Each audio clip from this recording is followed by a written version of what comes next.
Hi Charlie, welcome to the 44th day of my video polling experiment where I break down and analyze the LinkedIn poll that I posted last week and that closed this morning.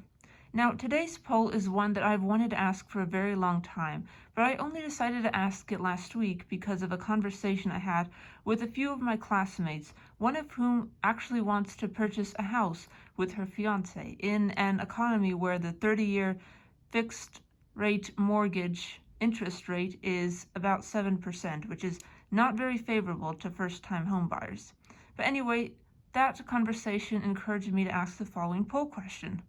What is the best age range to buy your first home?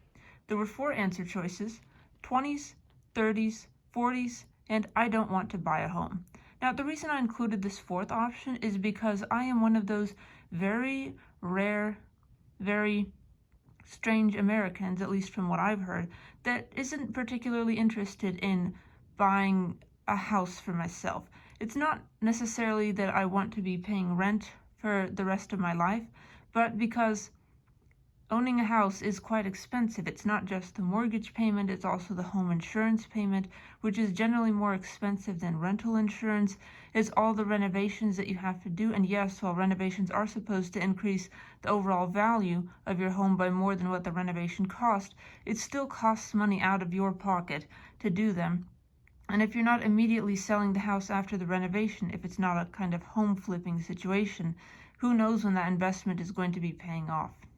Also, there are just a lot of additional responsibilities involved with owning a house. You have to pay property taxes.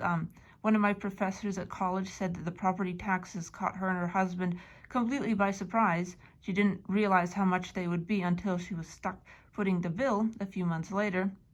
And also the repairs and maintenance. If something goes wrong with your gutters or your sewage system, you can't just call the apartment office and have them send out maintenance people to fix it. No, you have to do that yourself. You have to either fix the gutters or the sewage system by yourself, or you have to proactively hire someone to do that.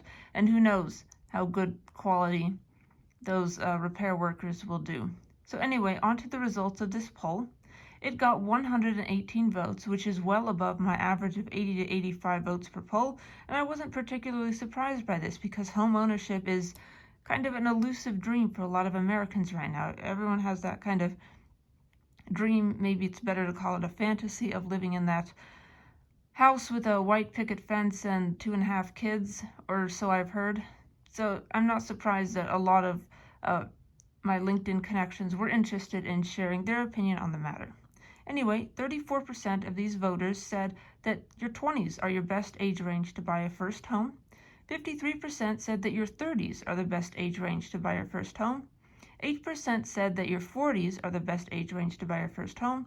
And 6% of voters, including myself, were honest enough to admit, I don't want to buy a home. Now, I'm not surprised that 30s was the most common age range for buying your first home, because in your 20s, you usually have more pressing financial responsibilities. You're probably paying off student loans, you might be getting married, having a couple of kids. You're not financially established yet. Your career is still in the early stages. You're not entirely sure if that's the career you're going to be pursuing, if it's going to pay you enough, or if you're going to have to make a career pivot. And also, by the time you're in your 30s, you're more financially established, your career is on more solid footing, you probably have a spouse or a partner kind of helping you with some of your bills and expenses. You might have paid off most of your student loans, and you're just in a better financial position to be saving up for that down payment on your first home, because I think that's what a lot of people forget about when they're dreaming about home ownership, is having to save up for a couple of years at least. I mean, some people are saving up for 7, even 10 years for that down payment on their first home, about 20% of the home's value, just to kind of show that you have some skin in the game, you have some capability to afford home ownership versus something like renting. Anyway, onto the statistics about home ownership. By the end of January 2025, there were 1.18 million homes for sale. This is a 3.5% increase from December 2024 over 1 month. The median price of homes sold in January 22 was an astonishing $396.9 thousand. This is an all-time high, 4.8% higher than last year's high.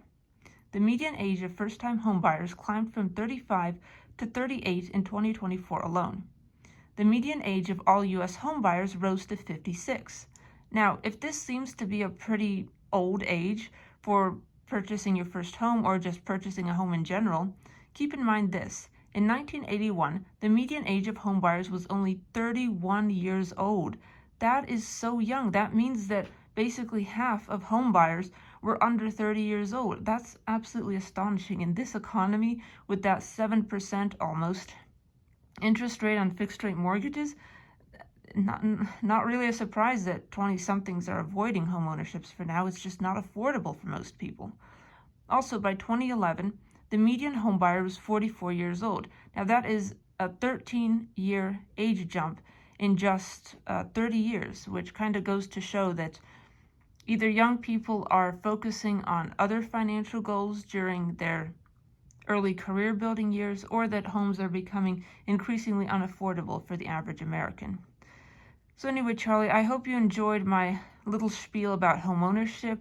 I'm not trying to glorify or demonize it in any way. I understand that homeownership is still a dream for many Americans, and I respect that, but I also wanted to kind of share an alternative perspective that homeownership is not the be-all, end-all of financial freedom or a happy, fulfilling life. So anyway, Charlie, thank you for listening to my little spiel. And before I go, I would like to show you the poll as it appears on the LinkedIn website, just to prove that I'm not making all these statistics and poll distributions up. So this is the poll as it appears on the LinkedIn website. As you can see, it got 118 votes, and 30s was by far the most popular answer choice, getting a slight majority of all the votes, aka 53% of them. So just wanted to prove that I'm not making these polls up. They're obviously not representative of the American population, but they are representative of my LinkedIn connections who chose to vote on them. And I'm very happy about that. I'm very thankful to everyone who votes on my polls. And I'm especially thankful to you, Charlie, for listening to my spiels day in and day out. And stay tuned for the 45th of these spiels tomorrow when I discuss the next poll. Anyway, Charlie, thank you so much for listening and have a wonderful day.